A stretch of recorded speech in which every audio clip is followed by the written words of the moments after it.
अस्सलाम वालेकुम फ्रेंड, कैसे हैं आप सब। उम्मीद करती हूँ कि सब खैरियत से होंगे। ये बना रही हूँ बाबा कुर्ता सूट। तो ये देखें, ये हमने बनाया है बच्चे का कुर्ते का डिज़ाइन। और ये डिज़ाइनिंग वाला कुर्ता हमने बनाया है और बहुत खूबसूरत ये हमारा कुर्ते का डिज़ाइन लग रहा था। तकरीबन ये 5 साल के बच्चे का कुर्ते का डिज़ाइन है जिसको मैंने रेडी किया। और ये थोड़ा डबल शेडेड कपड़ा था। ये जो आपको दाने दाने से दिख रहे हैं, ये थोड़ा सा तो ये थोड़ा डबल शेडेड कपड़ा था। बड़ा प्यारा सा ये कलर था। इसके अंदर थोड़ा थोड़ा ग्रीन शेड आ रहा था, थोड़ा थोड़ा ब्लू शेड आ रहा था और थोड़ा ब्राउन कलर भी इसके अंदर शेड आ रहा था। यानी कि ट्रिपल शेड में इसका शेडेड वाला ये कपड़ा था। बड़ा खूबसूरत ये हमारा कपड़ा था जिसमें हमने बच्चे का सूट कटिंग किया। और ये देखें, जो मैं निशान लगा रही थी, ये देखें, ये फ्रंट तावीज़ पट्टी है जिनको मैंने सब प्रेस करके रख लिया था ताकि मुझे जब आपको डिज़ाइन बता रही हूँ तो मुझे किसी तरह की परेशानी नहीं हो।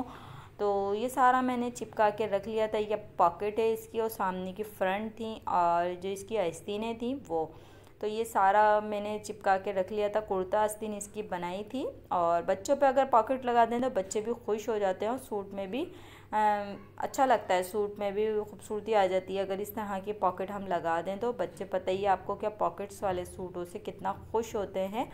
तो इस तरह का ये सूट है जो बच्चों के लिए हमने बनाया है इस ईद पे, ताकि बच्चे इस तरह के ड्रेसेस ईद पे पहन सकें।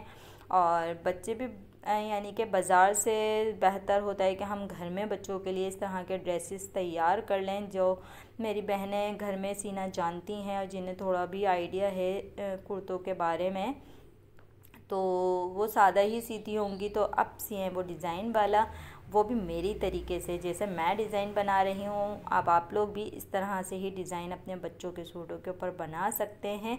तो डिज़ाइन बनाने के लिए ये देखें, मैंने रेशम के धागे का इस्तेमाल किया है, गोल्डन कलर का, क्योंकि इसके अंदर जो शेड आ रहा था वो हल्का सा गोल्डन भी आ रहा था और गोल्डन धागा इस पर वाज़ा भी हो रहा था, मुझे अच्छा लग रहा था। फिर मैंने इसके अंदर गोल्डन धागे का इस्तेमाल किया और गोल्डन धागे से ही मैंने इसकी डिज़ाइनिंग बनाई। तो सारा मटेरियल तो मैंने इसके ऊपर चिपका लिया था। फिर मैंने इसके ऊपर सिर्फ डिज़ाइनिंग पे सिलाइयाँ करनी थी। तो ये देखें, फिर इसी रेशम के धागे से मैंने इसके ऊपर डिज़ाइनिंग करी। तो ये हमारी स्लीव्स हैं, कुर्ता आस्तीन ने बनाई थी, इसके ऊपर मैंने फ्यूजिंग लगा ली थी और इसको ऊपर की साइड पर फोल्ड किया था ताकि हमारी फ्यूजिंग जो है वो ऊपर की साइड पे नज़र आए। तो ये देखें, इस तरह से ये मैंने इसको करा। और फिर इसके बाद मैंने इसकी जो है आस्तीनों पे, दोनों आस्तीनों पे इस तरह से निशान लगाए थे। और ये देखें, जो क्रॉस है वो बिल्कुल मैंने सेंटर पकड़ा था और उसके बाद ये मैंने क्रॉस बनाया था पहले। फिर उसके बाद हमने ऊपर से बूट की सिलाई लेनी है, बहुत आसान तरीके से। पहले आपने नीचे जो सेंटर करना है, स्लीव्स को दोनों को फोल्ड करके एक निशान लगा लेना है। फिर उसके बाद सेंटर में एक क्रॉस का निशान बनाना है। फिर उसके बाद आपने बूट की सिलाई लेनी है। ये देखें, आप इस तरह से बनाएंगे तो आपको बहुत इजी लगेगा। और अगर आप बिल्कुल इसको ऊपर से लेकर आके नीचे से क्रॉस करना चाहेंगी तो वो थोड़ा सा टेढ़ा हो सकता है, लेकिन जो मैंने तरीका बताया है वो तरीका बहुत अच्छा है। तो आप इस तरीके से करिएगा। और अब ये आ गए हम फ्रंट पट्टी पे। तो ये हमारा फ्रंट साइड है जिसको हमने इस तरह से थोड़ा सा क्रॉस करा है नीचे की तरफ से। इसका स्टाइल थोड़ा सा चेंज करा था। पॉकेट का स्टाइल हमारा थोड़ा अलग था, पॉकेट का और स्लीव्स का स्टाइल हमारा एक जैसा था। और जो इसका हमने फ्रंट साइड रखा था उसका स्टाइल थोड़ा सा चेंज कर दिया था। और ये कॉलर पे भी हमने थोड़ा सा डिज़ाइनिंग चेंज करी थी। और ये देखें, इस तरह से ये कॉलर मैंने चिपका के रख लिया था। शेरवानी ये कॉलर है। और जो इसके कोने वाले साइड थे, फिर जो इसकी दोनों साइडें जो थी हमारी, कॉर्नर जो होते हैं इसके, वहाँ पे मैंने ये तीन तीन तकरीबन सिलाइयाँ लगाई। और ये मैंने दोनों को सेंटर कर लिया था, यानी कि दोनों तरफ से बराबर इसको नाप लिया था। फिर इसके बाद मैंने दोनों साइडों पे इसकी ये सिलाइयाँ लगाई, ये देखें इस तरह से। फिर उसी सिलाई को मैंने घुमाया, नीचे से बूट की सिलाई ली और फिर इसके बाद मैंने यहाँ पे इसी तरीके से सिलाई लगा दी साइड में, क्योंकि जब मैं इसको कॉलर को रेडी करूँगी तो ये जितनी भी सिलाइयाँ मेरी बाहर की साइड में नज़र आ रही हैं वो सारी सिलाई के अंदर चली जाएंगी। फिर मैंने डबल सिलाई लगानी थी नीचे की साइड पे। तो इस तरह का कुछ मैंने इसके कॉलर पे डिज़ाइन बनाया था। बहुत ज़्यादा हड़ाहुड़ी नहीं करी थी मैंने इस डिज़ाइनिंग में, मैंने बहुत सोबर तरीके से इस डिज़ाइनिंग को बनाया था तो मैंने कहा चलें बच्चों के सूट पे भी आपको डिज़ाइनिंग बताती हूँ कि बच्चों के कुर्तों पे आप इस तरह की डिज़ाइनिंग कर सकते हैं। इस ईद पर आपने इस तरह के अपने बच्चों को ड्रेसेस बनाने हैं और इस तरह के ड्रेसेस आपने पहनाने हैं कुर्तों के, क्योंकि आजकल कुर्ते ज़्यादा मतलब पसंद किए जा रहे हैं और इस तरह के कुर्तों से बच्चे बड़े खूबसूरत भी लगते हैं। हल्का फुल्का सा आपने डिज़ाइन डालना होता है, तो इस तरह की डिज़ाइनिंग आप करें और उसको फुल पॉकेट्स वगैरह सब लगाएं, क्योंकि बच्चे पता ही है आपको कि पॉकेट्स वगैरह से कितने खुश होते हैं। और ये मेरे कॉलर का लुक आ रहा है। मैंने इसकी एक साइड पॉकेट ली थी, एक फ्रंट पॉकेट ली थी और ये सारा मटेरियल जितना भी था मैंने इसको रेडी कर दिया था। अब मैं इसको इसके कुर्ते पर लगाऊंगी। जितना भी मैंने सामान रेडी करा था वो कुर्ते पर रेडी करूंगी इसको। तो मैं स्टेप बाय स्टेप आपको हर चीज़ बताना चाह रही हूँ ताकि आप आसानी के साथ समझ सकें, सीख सकें। और ये हमारा फ्रंट साइड है जिसको मैंने सेंटर से कट कर लिया था और सेंटर से कट करने के बाद ये हमारा बैक साइड है। इसके शोल्डर मैंने यानी कि तीरा जो था वो मैंने ज्वाइन कर लिया था। उसके बाद मैंने इसके शोल्डर ज्वाइन करने थे और फिर इसके शोल्डर ज्वाइन करे मैंने दोनों साइड से। तो आप लोगों को अगर नहीं आते हैं तो वीडियो को गौर से देख लीजिएगा। तो ये इस तरह से शोल्डर जोड़े जाते हैं जेंट्स कुर्ते में। और फिर उसके बाद आपने जो दूसरा वाला पल्ला है यानी कि इसके 3 पीसेस हो जाते हैं, उसके सेंटर में आपका बीच वाला आता है, यानी कि जो फ्रंट साइड है वो आपका बीच में आ जाता है और जो दोनों तरफ से हैं वो साइडों में हो जाते हैं। तो आपने इस तरह से करके इसको सीधा करना है।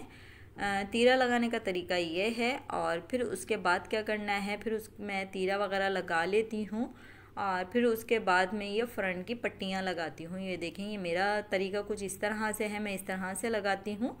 और ये देखें इस तरह से ये मैंने इसको यूँ करके लगाया। फिर ये मैंने बटन पट्टी लगाई।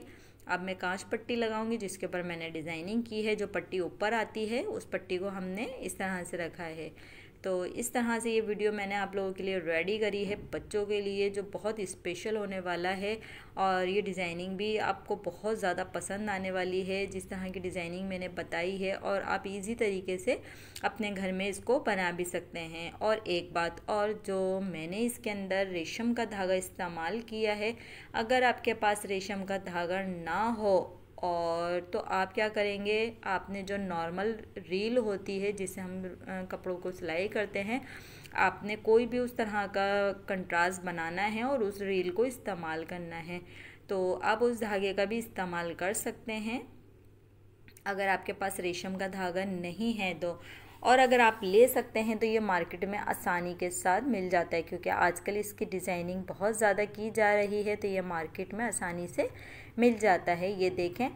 और फिर इसके बाद हमने इसकी ये पॉकेट सेट करी थी और सेट करने के बाद हल्का सा नीचे मैंने इसको नोक वाला शेप दिया और फिर इसको मैंने ये पॉकेट को हल्के हल्के हाथ से करके लगा लिया था। पिनें वगैरह सेट करी थी, फिर मैंने ये पॉकेट लगा ली थी। और इसके बाद हमारा सूट भी बहुत खूबसूरत लगने लग गया था, बच्चे का सूट। और ये कपड़ा भी बहुत खूबसूरत था। इसके अंदर ट्रिपल शेड आ रहे थे, शेड वाला कपड़ा था ये।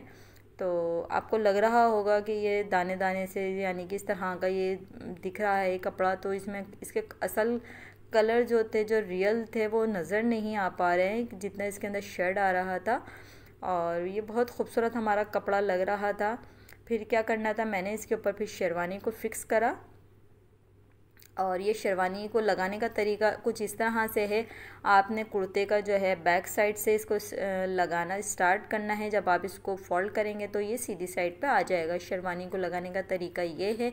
और फिर आपने इसको कॉलर से इसके हाले को सेट करना है कि इसका हाला जो है वो इसके बराबर आ जाए, तो आपका ये कॉलर फिर फिक्स हो जाएगा। और अगर थोड़ा बहुत यानी कि कम बढ़ती हो तो आप उसको छटिंग करके निकाल सकते हैं। यानी कि आपने इसको हल्का हल्का सा कटिंग करना है और इसके बराबर करना है। फिर आपने कॉलर लगाना है, पहले आपने नापना है, फिर उसके बाद कॉलर लगाना शुरू करना है।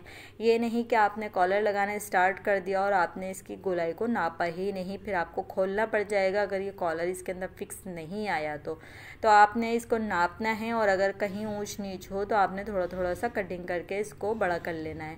जब आपके कॉलर पे फिक्स आने लग जाए तो आपने इसको इसके अंदर फिक्स करना है। ये देखें।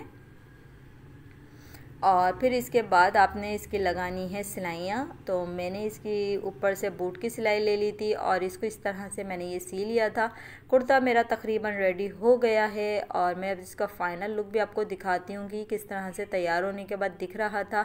अब आप लोग एक कमेंट बताएंगे कि मेरा डिज़ाइन कैसा लगा है, क्योंकि आपके कमेंट से हमें बहुत हौसला मिलता है और हमें काफ़ी पता चलता है कि आप लोग हमारी वीडियो को लाइक करते हैं। और इस तरह से मेरी चैनल पे काफ़ी सारी वीडियो मौजूद हैं, जो आपने नहीं देखी हैं तो वो देख लें इस तरह की वीडियो। और मैं आपके लिए बहुत अच्छी अच्छी वीडियो लेकर आती रहूँगी। अपना ख्याल रखिएगा। अल्लाह हाफिज़।